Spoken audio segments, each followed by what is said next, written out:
So I can just, So welcome, everybody. Welcome to the Bay Friendly Landscaping Workshop. My name is Tia Silvasi, and I'll be presenting today. I'm the University of Florida IFAS Extension Agent here in Hillsborough County, and my role is for residential horticulture, helping homeowners make sustainable landscape decisions.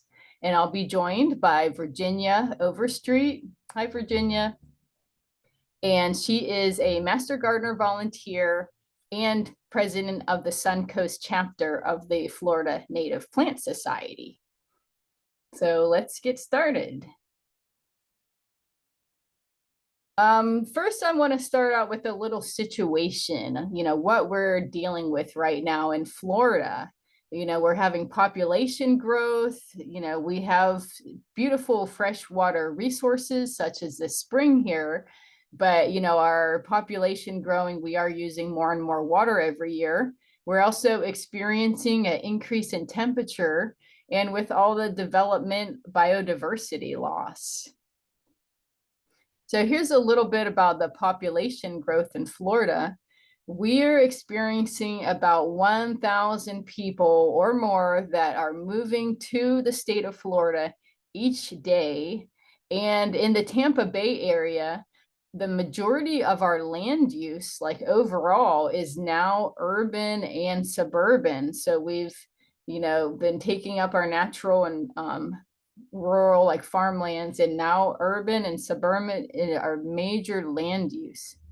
So us as residents, homeowners, renters, we need to realize that what we do in our yards affects the environment, from the plant selection to the irrigation, the fertilizer, the pesticides.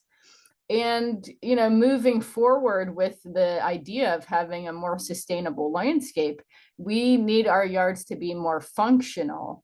They need to do more than just to look good.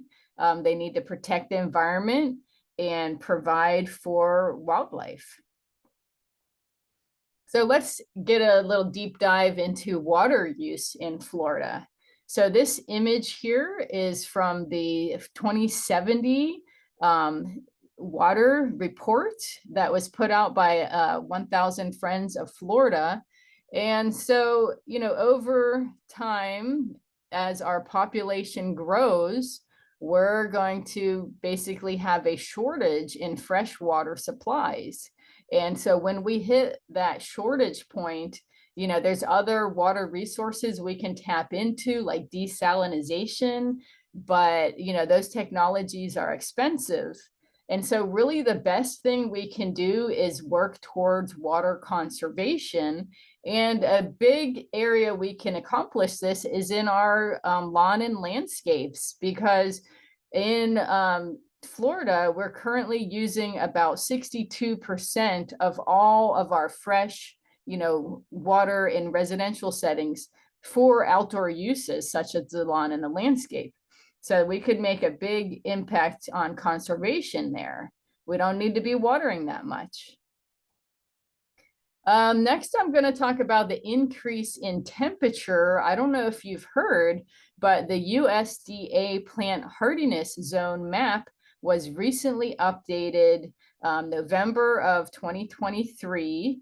And there is a trend towards global warming.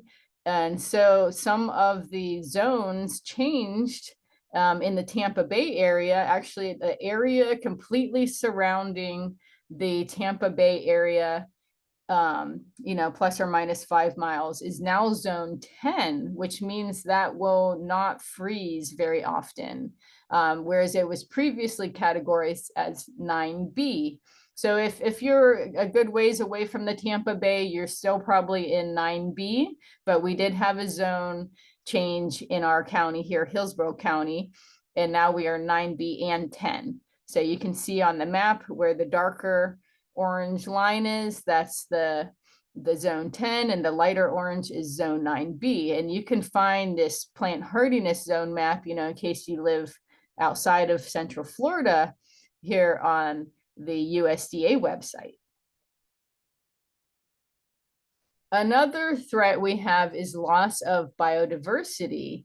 So in Florida, there are more than 70 endangered species, and the loss of biodiversity is a problem both in our urban and rural ecosystems. We want to have biodiverse environment with many different species of plants, to preserve these plant species and provide habitat for wildlife and prevent these species from going extinct. So here pictured right is the Atala butterfly nectaring on a Biden's alba wildflower. And these butterflies were once thought to be extinct because their larval host plant is the Kunti cycad, but they were brought back by native restoration projects. So that's an interesting story. So I'm going to go in a little background of the Tampa Bay watershed. So a watershed in general is a land area that channels rainfall and eventually flows into a body of water.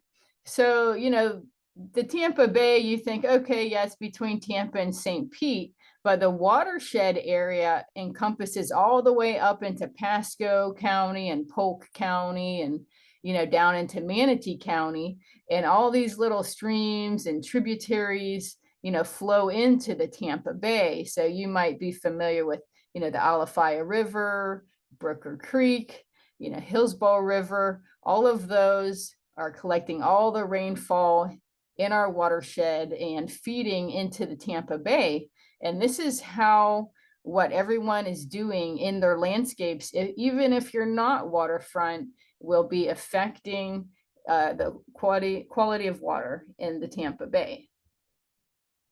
So the Tampa Bay is under threat. It's actually considered an impaired water body, and it's category 4B instead of 5 because it does have a management plan in place to reduce the pollution. And so the major threats here are the irrigation, for quantity of water being taken out of the groundwater, and also pollution like fertilizer and nutrients from leaky septic tanks. So, repairing or replacing your septic tank, that can be a costly expense, and that's more on the homeowners.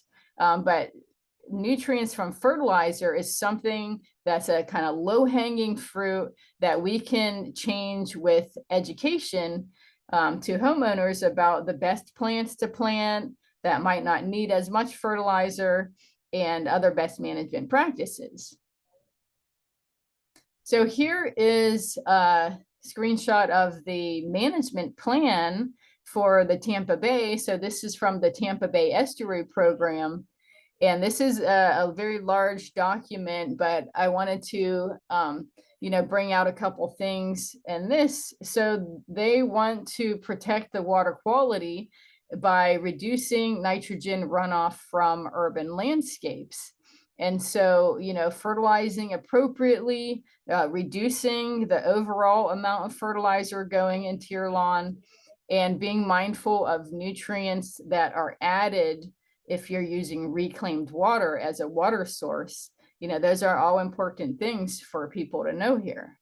So you can view this whole document online on the Tampa Bay Estuary Program website.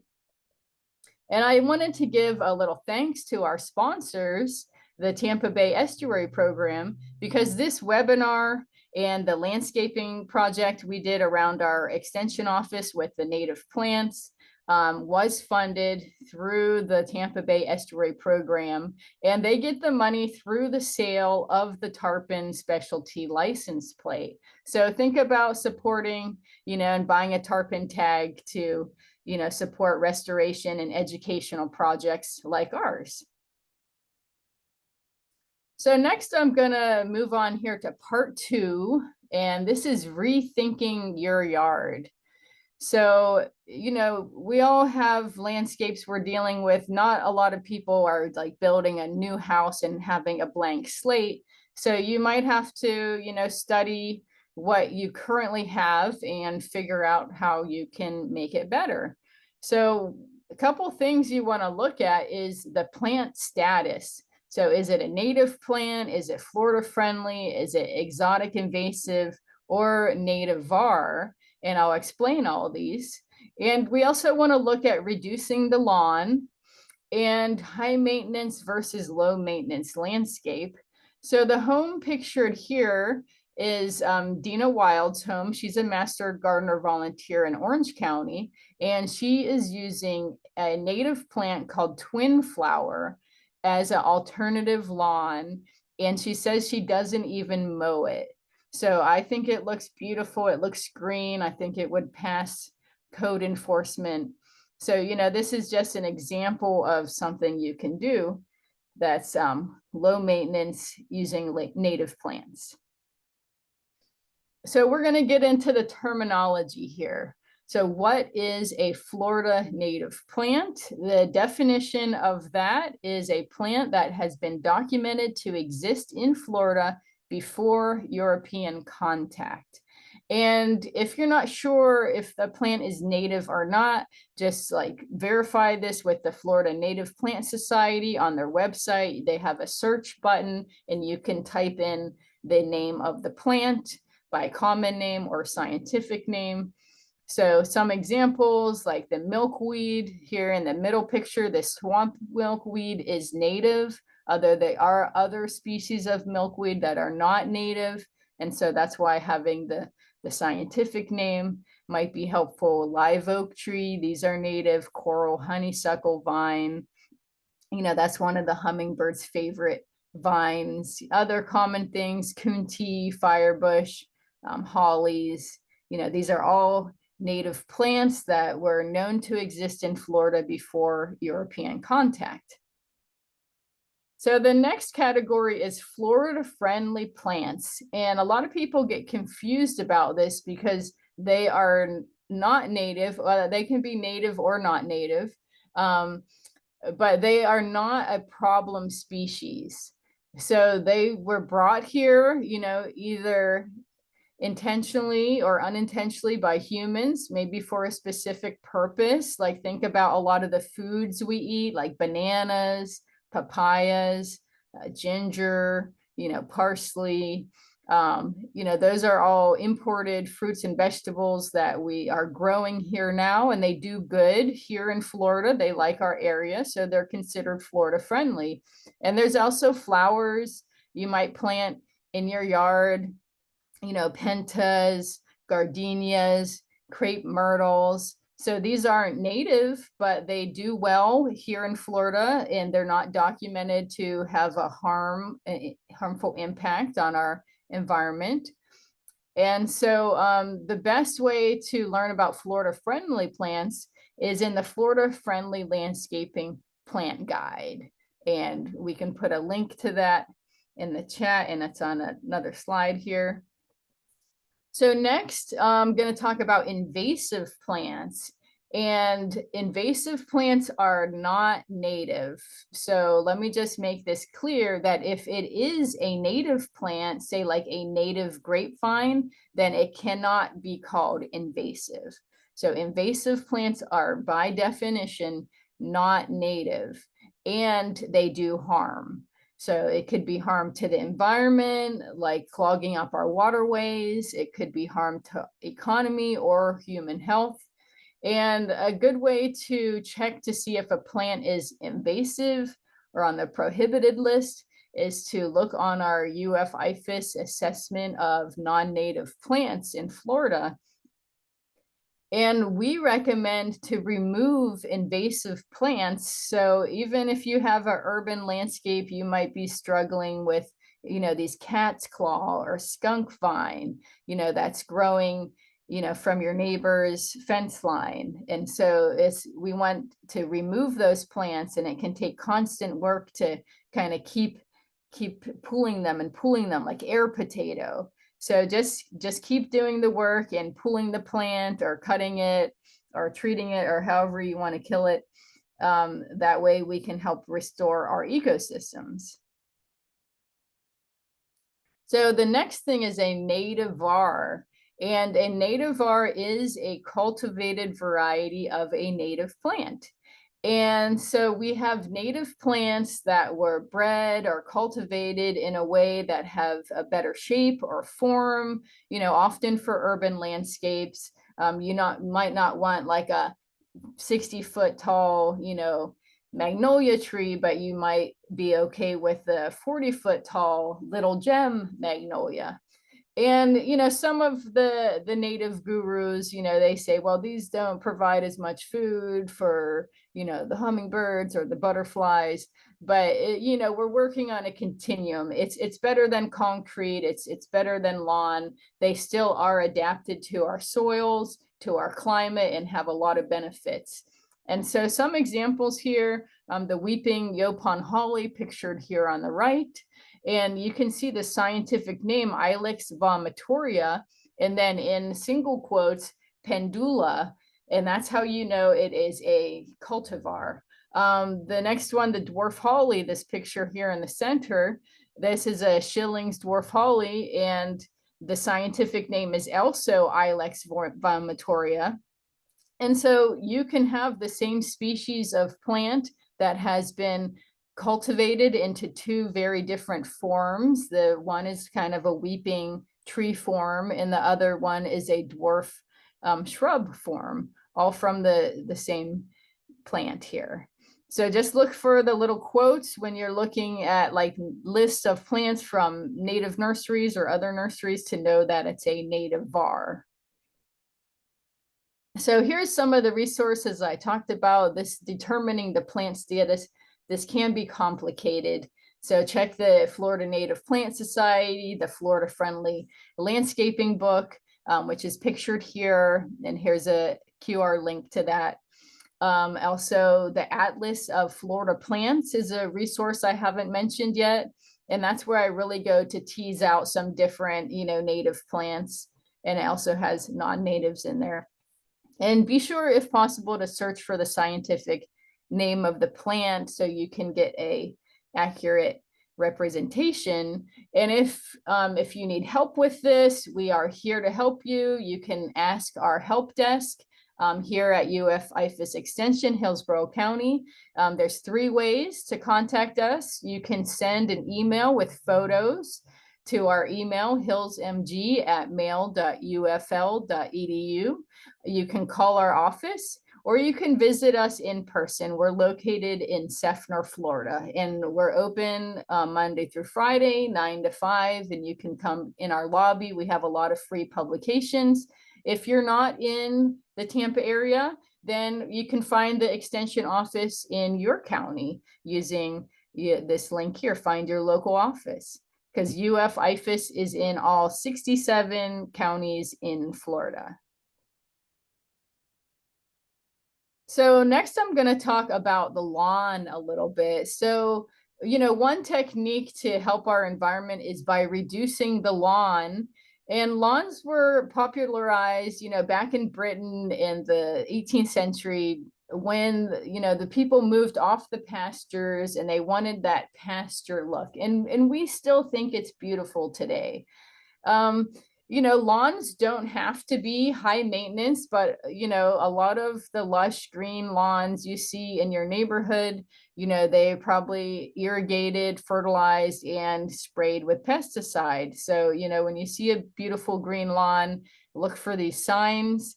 You can have an organic, beautiful green lawn. It doesn't have to be high input. You can also choose Bahia grass, which is a low, less demandy type of lawn, more drought tolerant, less pest and disease problems. But just be mindful of the inputs in general you're putting into your landscape, how much you're watering and fertilizing. So a new trend now is freedom lawns. And so people release, having that perfect looking, monoculture of a St. Augustine grass. Like this picture on the right, they say, pardon our weeds, because people assume these are weeds, but we're feeding the bees. Well, depending on your perception, these could either be weeds or they could be native wildflowers. So that kind of saying like just mow and go, it doesn't matter, just mow it, it's green. And this is really a personal preference. So you can maintain your lawn any way you like, but when you have multi-species lawns, or you let some wildflowers grow, it's just a little bit more friendly towards the ecosystem. So one way you can do this is like reducing the lawn. You can expand your landscape areas like under trees and around bushes. Irrigate only when necessary. Your lawn does not need that regular irrigation. When we had that drought in May, maybe just water once or twice a month to keep it from dying, but then it will bounce right back. And, reduce or little to no fertilizer or pesticide. And, choosing good species or even using alternative lawn species such as the sunshine mimosa or the frog fruit. And think about what is the smallest amount of lawn you can live with. That's just a question. Instead, for a more sustainable, ecologically friendly yard, we want to work towards more naturalized landscapes. And, we want to use these bulletproof native plants that can survive the drought or the floods or the hurricane winds. And we want to minimize all the inputs. And so it's so important to choose the right plant for the right place. We don't want to plant a big tree, a big live oak tree right next to the house, so it stays low maintenance because everything is where it's supposed to be. So here's what we want to avoid is high maintenance plants. So you might want to remove them or minimize them, or if they die, take them out and plant something else. For example, on the left, this Canary Island date palm, when you look at those in the landscape, often they have that yellowing at the bottom, and that is a sign of a nutrient deficiency because they're not well adapted to Florida conditions. And so they constantly need, supplemental fertilizer, once a quarter to keep the plant nice and green. Roses are beautiful and people love growing them. Nothing wrong with growing roses, but they do get a lot of disease problems. And so hardcore rose growers, they might be spraying a fungicide, once a week to keep the leaf spot down. So just realize, certain plants are going to be more high maintenance. And again, you can choose whatever you want in your landscape. But we're encouraging bay-friendly landscaping.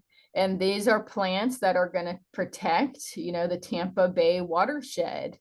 That means like choosing resilient native plants that require less water, less fertilizer, less pesticides. All these plant roots are going to help to filter out pollutants and reduce erosion, which can also carry nutrients, and a little bit of flowers or berries to support some habitat for wildlife. So next, I'm going to pass it over to Virginia Overstreet, and she's going to tell us how to get started with some plants. Welcome, Virginia. Thanks, Tia. I'm happy to be here. So once you've made the decision to incorporate more native plants into your landscape, there's some things you need to think about. Why do you want them? And we're going to give you lots of different examples of all types of native plants. There are many benefits to native plants, but supporting wildlife is one of the most fun, I think, for homeowners. You get to enjoy the view of butterflies and birds and bees, hummingbirds coming to your landscape, and they often require less irrigation, fertilizer, and pesticides. So not only is this saving you money, but we're avoiding stormwater runoff that's going to pollute our native bodies of water. And they're also more resilient to our different types of weather that we've got here in Florida. And here we are entering hurricane season, and our native plants are usually more resilient, especially our native palms, native trees. They just handle our periods of drought, periods of hurricane force winds much better than some of the tropical plants. They definitely support wildlife. Here are two of my favorites, starry rosinweed and climbing aster. And you can see some insects, some bees enjoying both of these plants. We encourage you to use ornamental native grasses instead of turf grass. And the love grasses, the dwarf Waxahachie, and the muhly are three wonderful examples. They also give us seasonal interest. I don't know if you're aware of how beautiful muhly grass looks in the fall, but those purple and pinkish plumes are absolutely beautiful. And they also help you with soil erosion because they have very deep, strong roots. You know, we say if you don't have damage in your garden from wildlife chewing on it, or you're not doing a very good job. But when you plant native plants, you want the caterpillars to eat on them, and you want those birds to come and eat those berries. That's what you want to strive for, an ecosystem that supports wildlife. So now we'll talk about some different plants that we recommend for you. The first thing you need to think about are your native trees. Now, our trees are the backbones of our gardens, and they're going to be there longer, probably long after you've sold your home. Those trees will still be there, but they're wonderful for providing shade, which is very important here in Florida. Again, they prevent soil erosion, and they support wildlife, especially birds. Many of our trees provide berries for birds, and the birds love to build their nests in them. We have lots of different examples, different oaks, pines, flatwood plums, but we also want to make sure that you do your homework and make sure that you've got room for that tree before you buy it. Know that tree's mature size, and you definitely don't want to plant it under any utility lines. Shrubs are wonderful. They also provide seasonal interest. These are two of my favorite. If you've got beauty berries, you will definitely have birds coming into your landscape. And saw palmetto, that's another favorite. Just look at how many types of wildlife love it. Those tiny little flowers put out so much nectar. All sorts of pollinators love it, and bears love it. You probably won't have bears in your landscape, but this is a wonderful plant that's enjoyed by so many different types of wildlife here in Florida.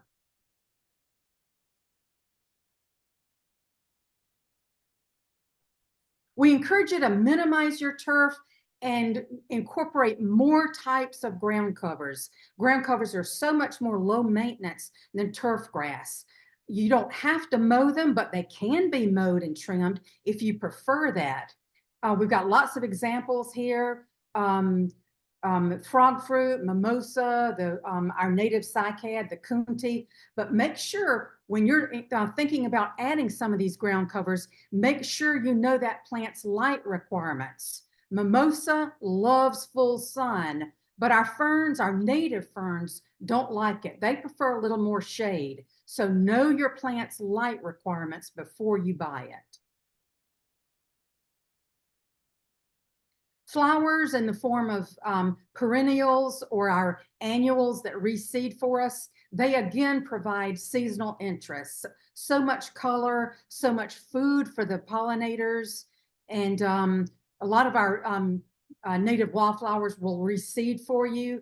The Coreopsis, which is our state wildflower, reseeds for you. It comes up, and it's just wonderful. The black-eyed Susan, our native porterweed, which is the ground cover, not the tall porterweed, and our native milkweeds. These all provide flowers that provide pollen and nectar for the pollinators. You know, natives can be very aesthetically pleasing, Some people might think a native garden is too wild and it's out of control, but you can prune your natives if you want to. You can cut them back, shape them. They like a little, some of the vines, you can have them growing on the ground or on a trellis. It's up to you. And as Tia mentioned, we're very proud of the gardens at Vista Garden. That's a wonderful place to visit. And we encourage you to head over there and check out that beautiful garden.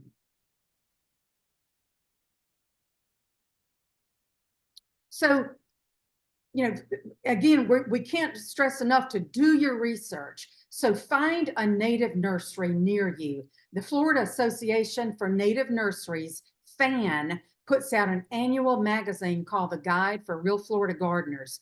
And it has a list of all of the native nurseries, within Florida, so you can find one near you and visit it.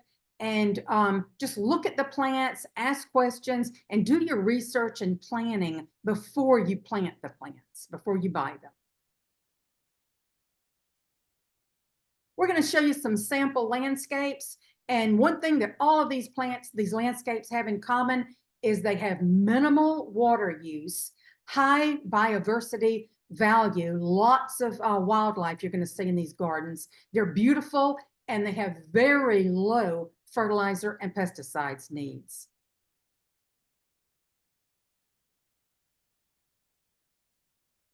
Now here's one. This is one of our past WaterWise program award winners. I don't know if you're familiar with that, but that's a program offered by our extension, and we'd love to see more people apply and have their landscapes. But this one is a mixture of natives and non-natives. There's no turf, so there's no mowing. These people may not even need to own a lawnmower, but it's just very visually interesting with all of the different texture and colors.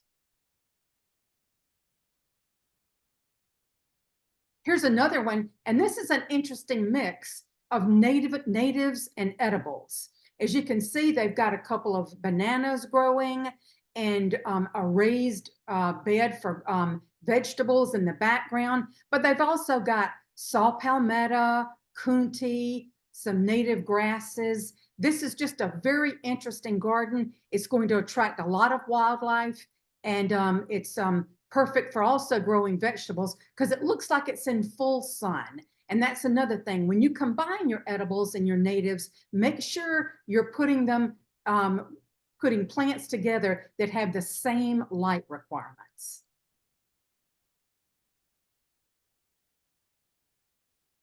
Here's another one, our native sea grape that we've already mentioned, but there are lots of other plants here. They're ornamental. We've got the plumeria, foxtail fern, some non-native robellini palms, it looks like, or hibiscus. It's ornamental, but there's no lawn. So again, there's no mowing involved, and it just adds a lot of visual texture. It's right there in the front yard, right against the sidewalk. So people walking up and down the street can enjoy it as well.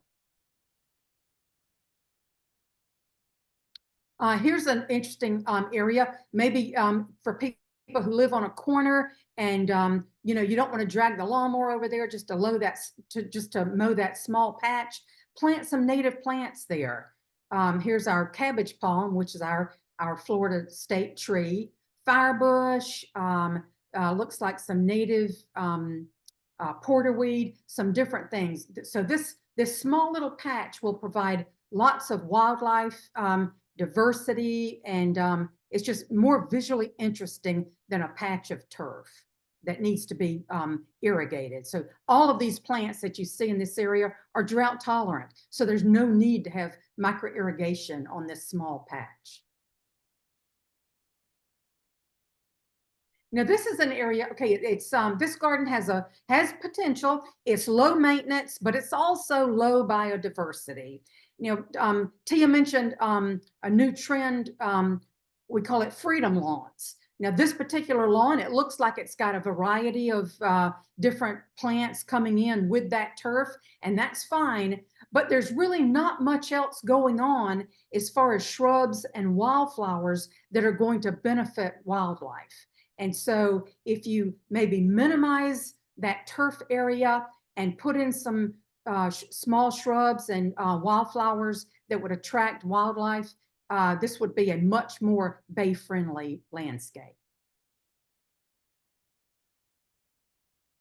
T also already mentioned the weeping Yaupon holly, and here it is used in a commercial space. Now, not only is this a good area to plant these plants, but some of these smaller native trees or larger shrubs can provide privacy and a good hedge. So we don't know what's on the other side of that fence, but it could be something unsightly. And so these weeping yaupons are blocking that. But also, this is a good plant for birds because the birds love to eat those berries and they love to build their nests in them. So this, again, is another good example of using native plants in a commercial space.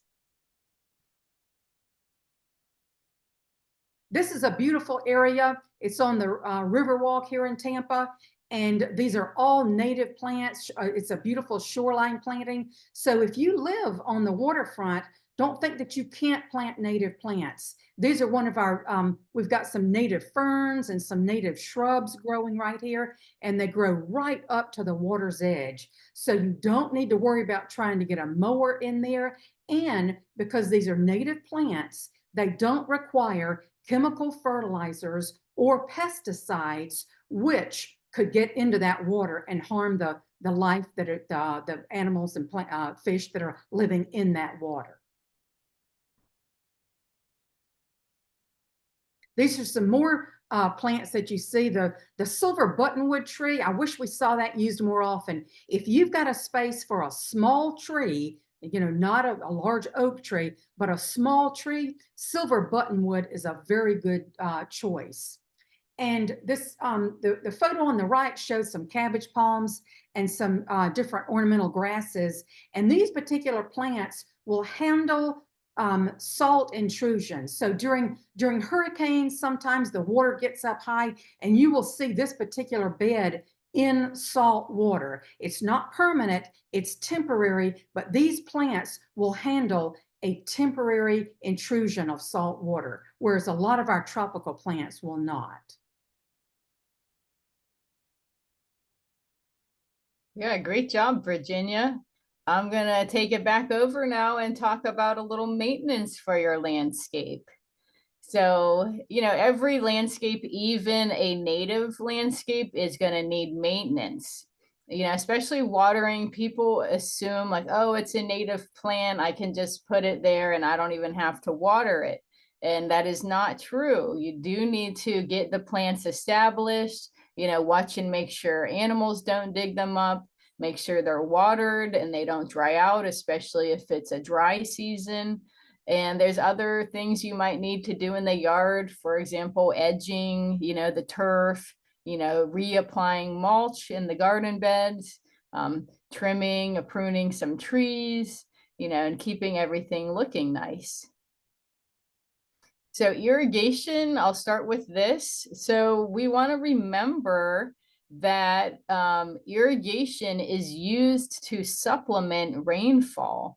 And so it is good to have a rain gauge or some other, measure of how much rainfall we get. And that way you'll know if like, all right, we got an inch of rain, well, we're good for the week. If it rained, but it was just a little sprinkle and not really enough to, water the plants, you might need to think about irrigating. So be sure to follow your local water restrictions. Currently in Hillsborough County, we are only allowed to water 1 day per week, and you can find those from your local water management district. And if you are going to water, hand watering and micro irrigation are the most efficient ways.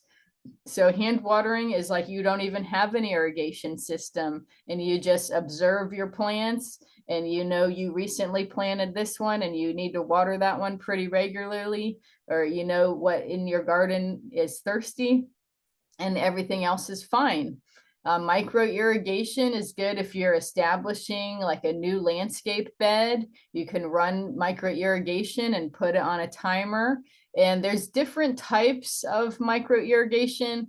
So micro sprays, those are the ones on the little stakes, or bubblers, that's what's pictured here. Or you can use a drip line, and that's good for long rows, like shrubs in a row or anything that's kind of a long straight run. And we even have micro irrigation classes here at the Hillsborough County Extension Office. So contact us if you're interested. Mulch is another really important thing. This is probably next to weeding, the second most important thing for keeping your garden going, because we want to apply a 2 to 3 inch layer of mulch, like pictured here with this black-eyed Susan. And so the mulch will be thick enough, it will help to break down. The organic mulch will break down and basically fertilize and nourish the soil with organic matter. That also encourages beneficial microorganisms like bacteria and fungi that help to protect your plants and inhibit diseases. They're also holding the moisture in, and so you have to water less. Like in that spring season where we have our drought, that's the time to start piling on the mulch that will conserve the soil moisture. The biggest benefit of mulch is it prevents weeds from growing. Although if you want your wildflowers to seed, you might want to let the mulch thin out a little bit in the fall. And then we also recommend to leave a couple little bare sandy spots, mulch free, for certain species of ground nesting bees. Now, there's a lot of different types of mulch that you can buy. For some of our demonstration gardens, we're using a pine straw mulch, and that really lets the seeds, go down to plant themselves when you're trying to reseed native wildflowers. Another popular choice is pine bark or hardwood mulch. The only thing we recommend against is cypress mulch, because cypress are wetland trees and the source of those is not always disclosed. But there's that flora mulch made from the Melaleuca trees and other types of mulch. So generally mulch is good. You can even get free mulch, online from maybe your local utilities or the landfill. And there's a website, chipdrop.com, that also delivers the tree trimmer mulch to your yard. So some people love it because it's free. Some people hate it because it might have some weed seeds. So that's up to you what you want to take your chances with. Fertilizer is, we were talking about earlier how this can be polluting to our water bodies. And the good thing about native plants is they don't need a lot of fertilizer. You might fertilize them to help get them established. The nursery is fertilizing them so they look really pretty for you to buy. But native plants in general do not need a lot of fertilizer, especially if you're building the mulch and building the soil and letting leaves drop in your landscape where they can make their own nutrient cycling systems. So if you are going to fertilize, though, you want to follow the fertilizer ordinance. And that's different for every municipality. Like Hillsborough County has their own, City of Tampa has a slightly different one, so be sure to look that up by your county or by your municipality. But a lot of them have very similar guidelines. For example, using slow release nitrogen. And that's where the nitrogen, granule is covered in some other material. That way, when it's applied, it doesn't all just release at once. Because nitrogen is highly mobile in the soil, so it will move around, especially after a heavy rain. And so that prevents it from being released too fast. Nitrogen and phosphorus are both nutrients that can cause water pollution and, algae blooms and fish kills. So those are the two that are limited in the summer during the rainy season. Here in Hillsborough County, it's from June 1st till September 30th. you're not allowed to apply nitrogen or phosphorus to your lawn and landscape. And phosphorus is naturally occurring in high amounts in Florida. And so that's actually banned to apply unless you do a soil test that shows a phosphorus deficiency. And so we do the soil test here at our University of Florida Soils Lab if you want to test for phosphorus. We do the pH testing right here in our office.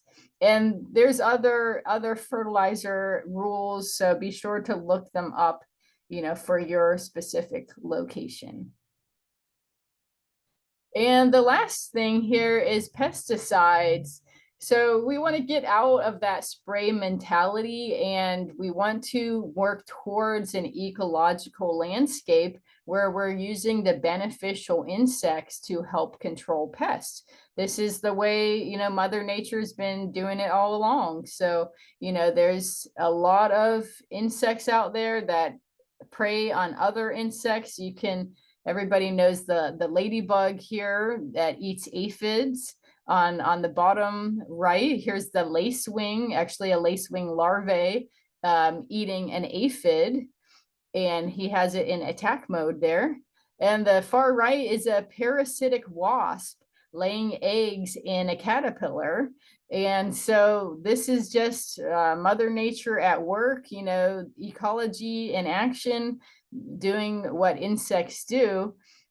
We need to realize that when we do spray pesticides, it might harm all of these beneficial insects. So we recommend little to no pesticides. If you do have to spray something, using the least toxic pest control first.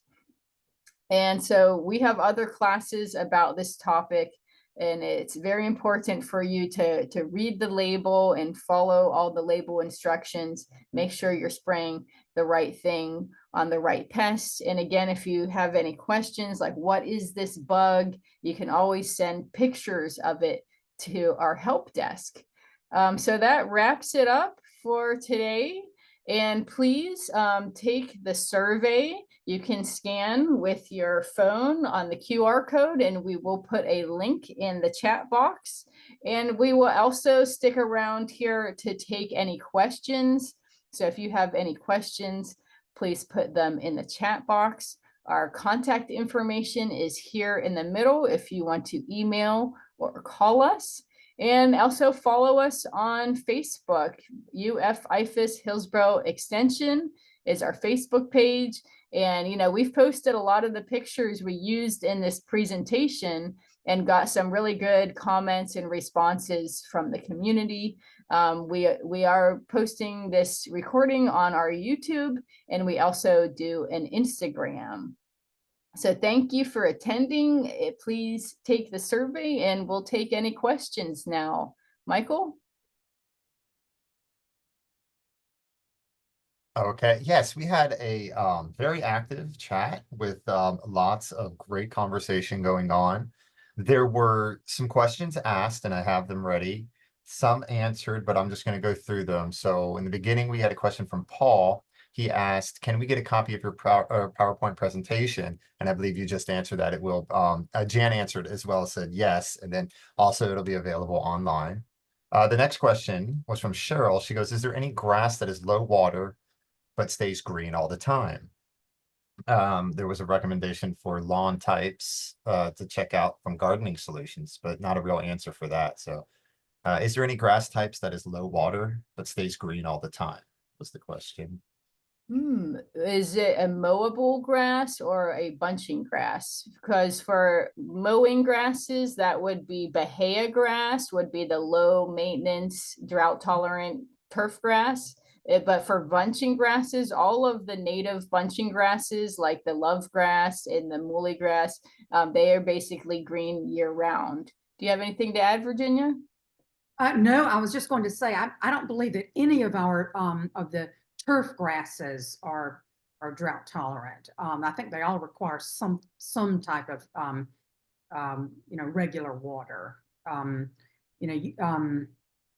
know sometimes when people get a Freedom Lawn, there'll still be some turf in there, but it's the other native ground covers that are taking over that give it that green look.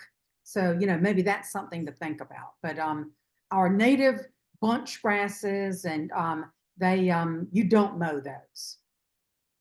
Yeah.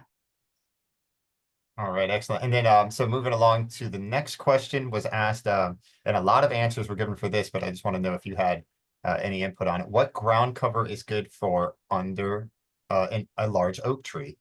I can't keep up with the leaves and they seem to be suffocating anything I try to plant. That was asked by Brenda. Oh So yeah, ground cover. that's a common problem. We get people, oh, my turf grass keeps dying under my oak tree. I've resodded it 3 times and spent $3,000 doing it. There's just no turf grass that does well under deep shade. And so moving over to, mulching the area and maybe planting some ground covers. One of the most shade tolerant native ground cover that I know is the Salvia mizella. You know that one, Virginia? Yes, I do. Yeah. It spreads well. It does spread.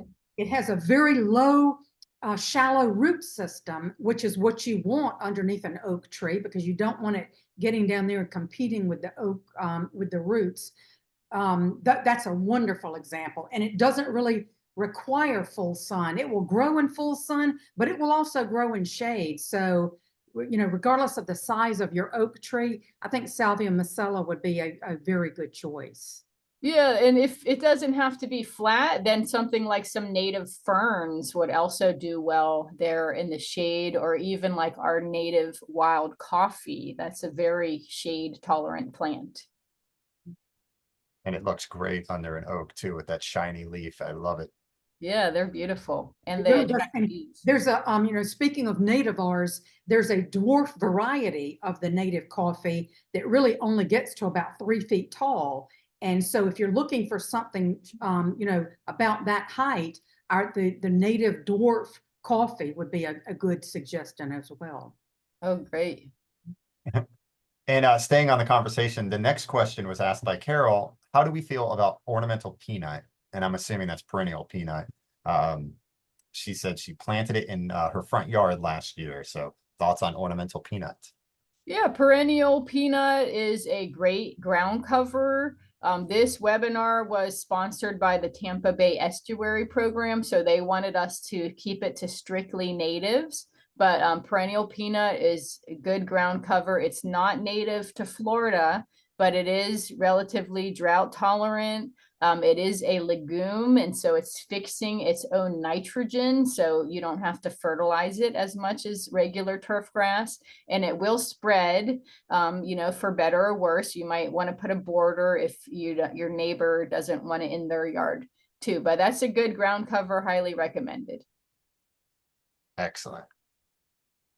And so everything else was answered, I believe, after that. And then there was one left in the chat. And I think the question was, any advice on controlling torpedo grass, which I know can be very hard and challenging. So Judith asked that recently about controlling torpedo grass.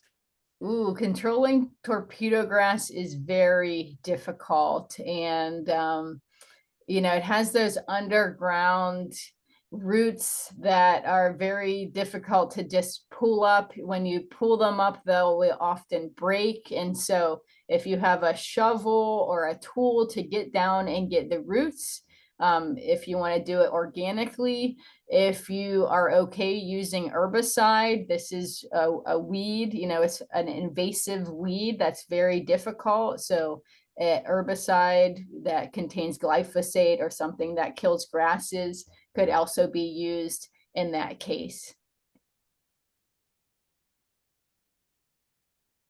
Excellent. And I think most of the questions, I want to thank everybody that contributed to answering in the chat too. It was, again, a great conversation there. And I believe we've gotten all the questions. If I've missed any, please add them now and we can answer those for you. But that's all I have. We'll stick around a couple more minutes if you have any more questions or Oh, here we comments go. about the workshop. Here's one from Cheryl. Do you see that one? It says, I currently have bamboo for privacy. Can a medium grower be planted with the bamboo so there is no loss of privacy? sort of companion planting for bamboo. Is that what I'm getting from that? Yeah, I don't know if I completely understand the question. So you Mhm. want to plant like a shrub, like in between the bamboo, so it's extra private? And this question's coming from Cheryl. Oh, she says no. Uh-huh. Because for natives and privacy, like that Dollar General store Virginia showed, you know, the weeping holly does good, the wax myrtle does good.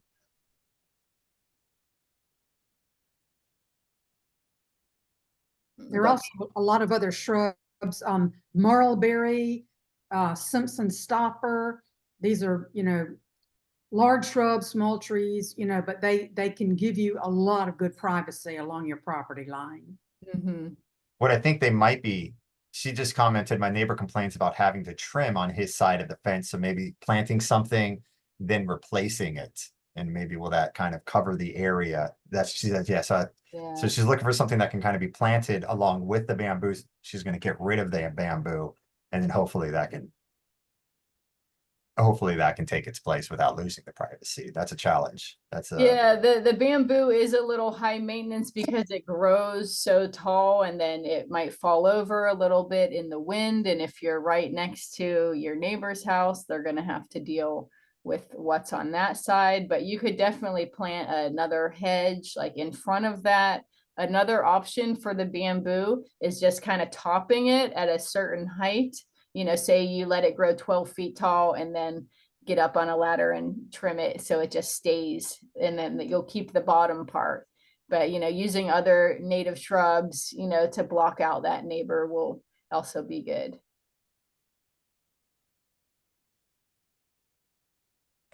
She says okay. hers is more like 40 feet tall. Yeah, Nice. it might be just the wrong plant in the wrong place, but if you want to contact our help desk, we can kind of help chat you through that.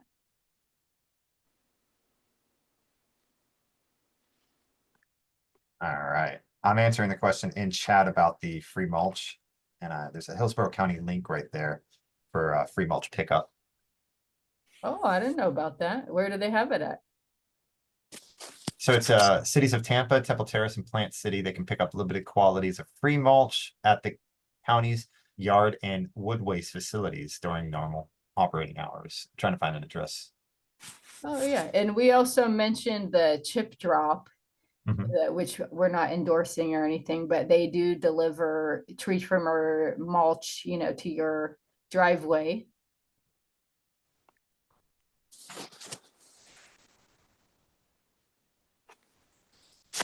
Yeah. Are there any other questions?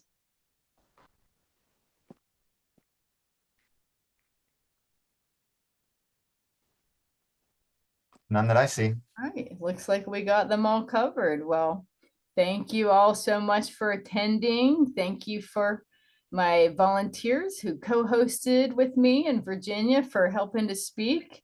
And so I hope you'll be in touch and come and visit us here at the extension office and keep on our Eventbrite page for our future programming. We have some micro irrigation workshops coming up where you get a free micro irrigation kit. We have some composting workshops coming up where you get a free composting bin. We are now recruiting for the 2025 Master Gardener Volunteer Program. And thank you all so much. Don't forget to take the survey and follow us on Facebook. Okay, bye-bye, everybody.